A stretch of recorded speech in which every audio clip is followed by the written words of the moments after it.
Во студиото со вас Иван Кузмановски. Добар ден, ви благодарам што сте со нас. Ова се настаните кои го одбележаа денот. Заврши истрагата за пожарот во Пулс. 46 осомничени чекаат обвинение.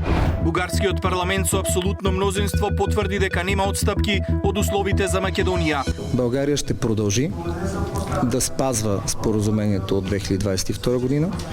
Ние няма да отстъпим ниту на сантиметар од него. Филипче позитивно одговори на повикот од Мицковски и ЛДП нуди поддршка за обединување околу стратешките цели. СДСМ на 2 години планира да ги ротира општинските советници. Независните бараат законски измени и учество на избори со само 50 граѓански подписи. Верниците се спротивставија на изборот на архиепископот, како поранешниот амбасадор Ѓорѓевски го презема местото на викарниот епископ Партени. Протести денеска во Охрид, утре во Скопје. Франција забрани пушење и на отворено. Од 1 јули нема цигари каде што има деца, на плажа, во парк, на спортски терен. Во овие вести во живо со последните информации од обвинителството за постапката во Кочани. Останете со нас.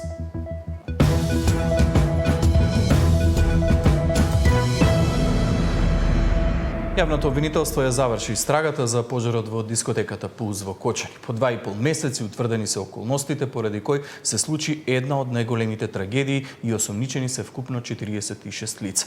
Деталите ги има колешката Тамара Дичовска, имаме во живо во овие вести. Тамара, што се успеа да утврди досега обвинителството и кој се наоѓа на листата осомничени?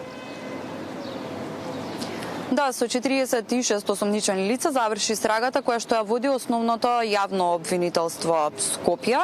Сите се товарат за тешки дела против општата сигурност, но конкретно за тоа кој зашто е видовен и како придонел да настане фаталниот пожар на 16 март, каде животот го загубија 62 лица, ќе биде познато откако ќе биде формиран обвинителниот акт. Обвинителството денеска соопшти дека во овие 2,5 месеци дури траеше истрагата, биле сослушани околу 400 сведоци, обезбедени голем број на докази.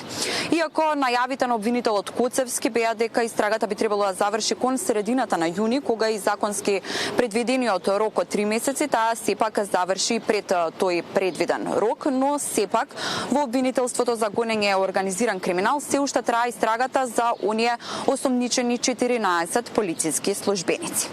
Осомничени се поранешни градоначалници на општина Кочани, поранешни министри за економија, поранешни директори на дирекцијата за заштита и спасување, како и пазарниот инспекторат, сопственикот и на објектот, но и на дискотеката, како и обезбедувањето тоа вечер. Дел од нив обвинението ќе го чекаат од притвор, дел од куќен притвор. Деталите околу завршувањето на истрагата ги слушаме во приложение. По 2,5 месеци работа, напнати сведочења и обемни анализи, истрагата за трагедијата во дискотеката Пулс официјално е завршена. Она што почна како кобна ноќ, сега добива правна рамка. Вкупно 46 лица се осомничени во истрагата на ОЈО Скопје и 14 полициски службеници во постапката која води обвинителството за гонење организиран криминал. Се товарат за тешки дела против општата сигурност. Истражниот тим од 13 обвинители од Кочани, Скопје, Штип и Куманово ја заврши истрагата пред законски предвидениот рок.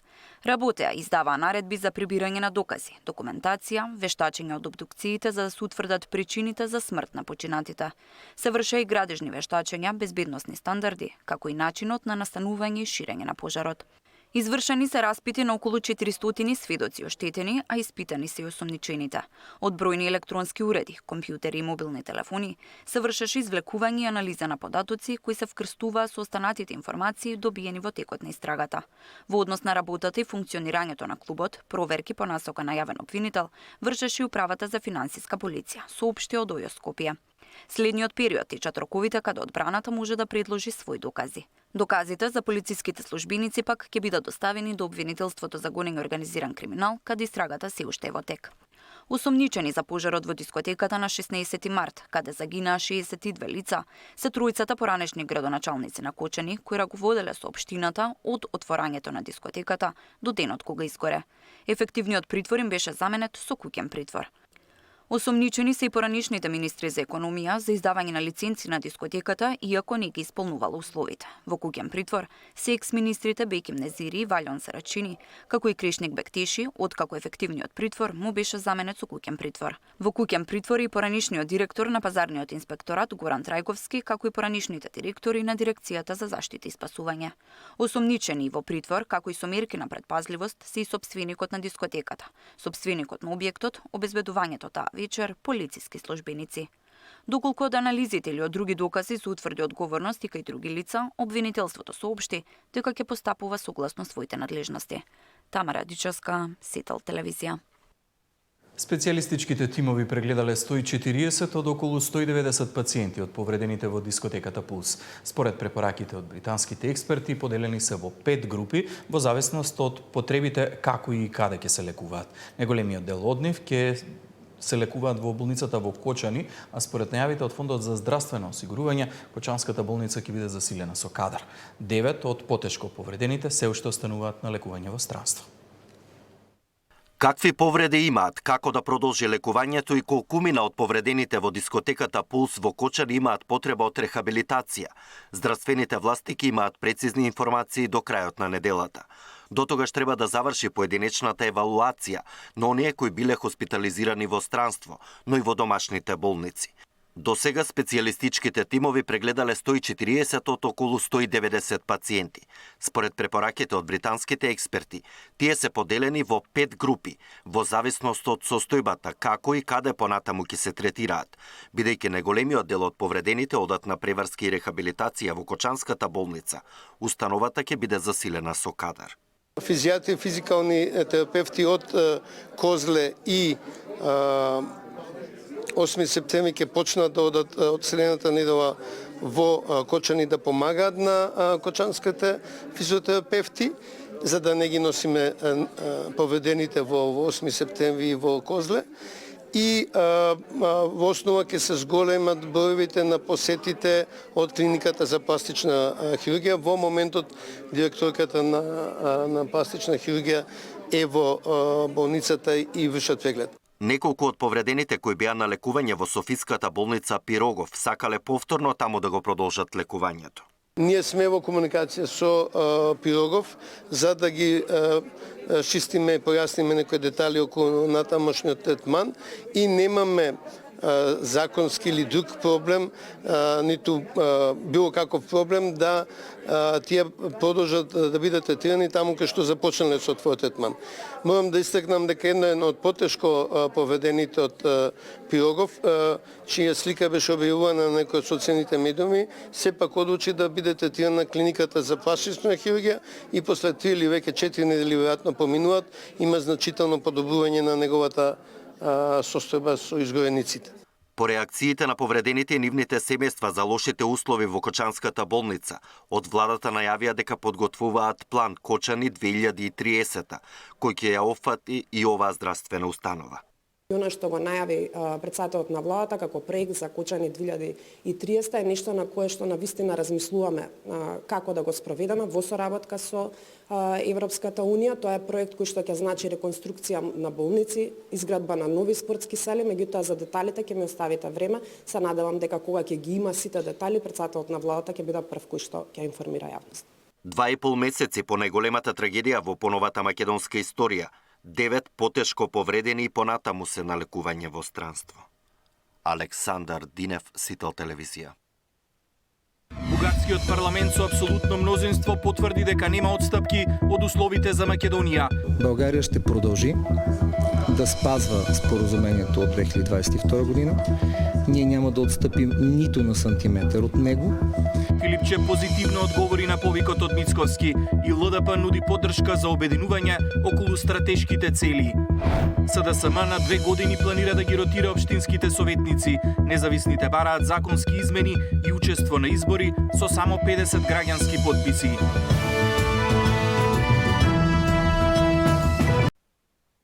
Советниците на СДСМ кои ќе влезат во општинските совети ќе потпишат кодекс, а нивниот мандат ќе биде само 2 години. Партијата на ваков начин очекува поголем ефект од нивното работење.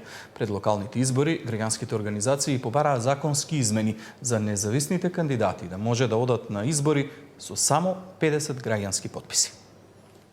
Советниците на СДСМ да ротираат со мандат од 2 години. Ке потпишуваат кодекс за однесување и ке бидат санкционирани ако го прекршат. Филипче најавува партиски промени пред локалните избори. Опозицијскиот лидер вели дека е подготвен да разговара и за предлогот на премиерот Мицкоски Македонија да стане една изборна единица. Подготвени сме да разговараме за било што, меѓутоа тоа е работа која што треба да учествуваат сите политички партии. Затоа што не е само прашањето на една изборна единица, тука е и прашањето на цензусот, понатаму прашањето на отворените листи, но јас сум спремен за разговор. Една изборна единица е повеќе годишно барање на помалите партии и независните граѓански организации, која досега нема добиено поддршка од поголемите партии во собранието. Но нивниот фокус денеска беа измените на изборниот законник, кои ќе овозможат независни кандидатури на локалните избори, откако Уставниот суд го укина прагот за собирање граѓански потписи. За изборите кои треба да бидат распишани во јули, во моментов нема никаква правна можност за независни кандидатури, па граѓанските организации денеска повикаа Министерството за правда, што поскоро да ги поднесе измените во собранието. Нивното клучно барање е да се дозволи кандидатура со 50 граѓански потписи. За нас е прифатливо тоа што е во барањето. Тоа се 50 на потписи за да може да се кандидираат независните листи на овие локални избори. Ова го следи европскиот тренд, европските стандарди каде што се отвара можноста за демократијата, а не се затвара. Ставањето на одредени проценти само во многу мал број на општини ќе дозволи повеќе слобода во кандидирањето, а во големиот дел на општините, посебно овие кај што има големо население, и текако го отежнува. Партиите за сега немаат став за ова прашање, бидејќи велат дека до нив официјално не е пристигната ваквата иницијатива. Според владата пак за ова прашање е потребен консензус. За сега немам добиено тако официјално барање јас како пратеник. Сега кога добиеме барање, ние како пратеничка група ќе се консултираме, ќе излеземе со заеднички став. Немаме се уште став во врска со тоа. 50 потписи мислам дека се премногу малку за кандидатура за локални избори. Тоа е моје мислење, мој став. Сметам дека кандидатура треба да право за кандидирање треба да стекне кандидат кој што имал најмалку 500 или 1000 потписи собрано од жителите од одредена општина или град. Итно пополнување на правната празнина пред изборите побари председателот на Уставен по седницата пред 10 дена, на која го укина прагот од 1% граѓански потписи за независните кандидати. Во спротивно, порача дека ќе биде направена тешка повреда на Уставот, правниот поредок и човековите права. Деспина Тодоровска, Сител телевизија. Актуелниот градоначалник на општината Киселава, Дорце Георгиевски, вели дека за 20 дена ВМРО-ДПМН во целост ќе ги објави кандидатите за предстојните локални избори. Георгиевски и Перински се споменуваат како најсериозни кандидати во трката за нов скопски градоначалник. На последниот збор ќе го имаат партиските тела во согласност со резултатите од анкетите. Извршниот комитет на ВМРО-ДПМН се уште не го објави името на кандидат за градоначалник на Кисела Вода и на Скопје. На која листа очекувате вие да се најдете? Јас, моите амбиции се добро познати. Би остал уште 20 дена да се соопшти официјално името во јавноста. Откако ќе биде објавено името во јавноста, јас сум убеден дека веќе тоа ќе биде и новиот градоначалник на градот Скопје. На Скопје му треба будење, на Скопје му треба генералка. Најпрво овие основни проблеми со кои што се соочуваме не само 4 години наназад, туку подолг временски период и од времето на владење на Петре Шилегов, кој што не беше многу поразличен од ова што е Данела денес, ќе донесе градоначалникот нови промени и секако ќе тргне работата конечно во градот Скопје.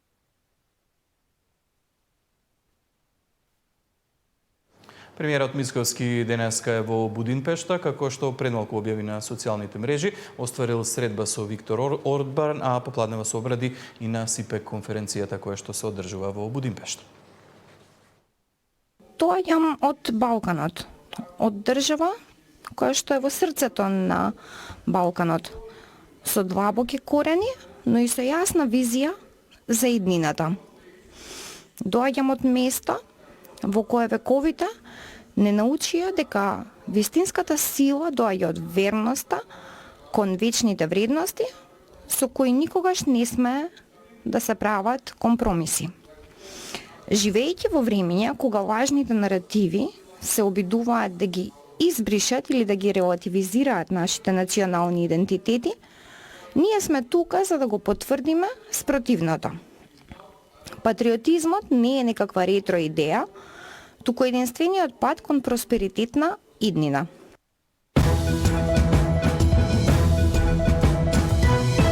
Што се крие зад одлуката да ја напушти владата? Политички несогласувања, нарушени бизнис интереси или нешто сосема друго? Постои ли алијанса за албанците и кој е вистинскиот лидер? Може ли Азир Алиу да ја врати довербата во здравството? И кој ги остави пациентите од Кочанската болница без соодветна грижа?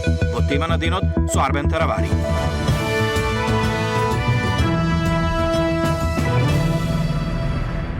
Како обвинителството ја отфрли кривичната пријава за сертификатот на директорот на АНБ Бојан Христовски, опозицијата одлуката ја оцени како скандалозна, тврдејќи дека обвинителството се претворило во партиски инструмент на ВМРО-ДПМН. Од власта пак сметаат дека вистината не може да се крие во недоглед, лагите на СДСМ испливуваат на површина и ги потврдуваат институциите, велат од ВМРО-ДПМН. Со одлуката за отфрлање на кривичната пријава против директорот на Агенцијата за национална безбедност Бојан Христовски, јавното обвинителство се претвора во партиски инструмент на ВМРО-ДПМН. Опозицијата остро реагира на вчерашната одлука на јавното обвинителство. За портпаролката на СДСМ Кузеска, спорно е што ОЈО не искомуницирала директно со институцијата која ги издава TOEFL сертификатите. Зошто обвинителството, почитувани, не побарало официјален одговор директно од ЕТС, институцијата што ги издава TOEFL сертификатите? Зошто не е постапено исто како со двете директорки на училишта и директорката на болница во Дебар, кои беа гонети и осудени токму за користење лажни TOEFL сертификати од истото место како Христовски?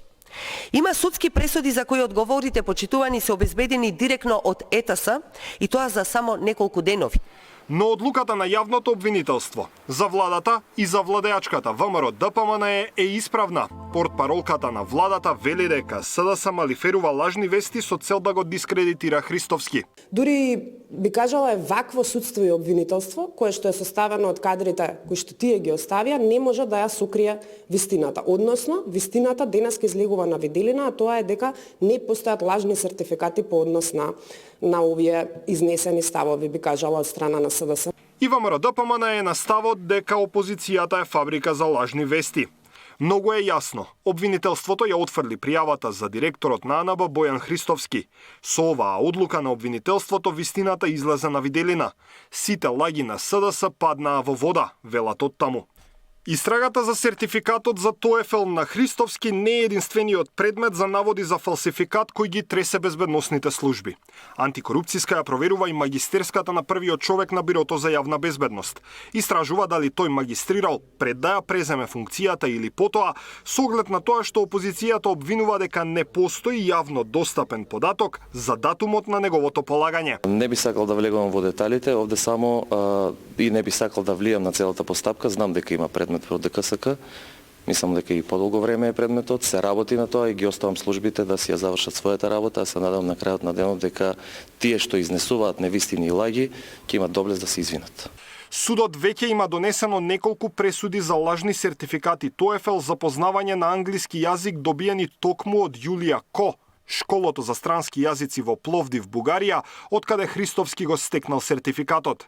Даниел Василев, Сител телевизија. Обвинителството постапува по јавно објавените информации за дивоградбите во Чаир, но ја повика градоначалничката Арсовска да ги достави информациите со кои располага. За отпадот кој градоначалникот Ганиу го исфрлил пред град Скопје како револт од работата на Арсовска, треба да постапува полицијата. Обвинителството презема действија во врска со наводите за дивоградбите на територија на општина Чаир. Оттаму велат сите надлежни службени лица кои имаат некакви сознанија за незаконски действија да пријават во обвинителството. Апелираат да се наведат конкретни локации и парцели. Директорот на ББ во врска со дивоградбите во Чаир вели дека полицијата ги проверува сите наводи. Наводите се проверуваат секаде. Знаете дека веќе во одреден град во Источна Македонија веќе се преземат и некои активности од страна на локалните власти со акција во рушење на некои такви дивоградби.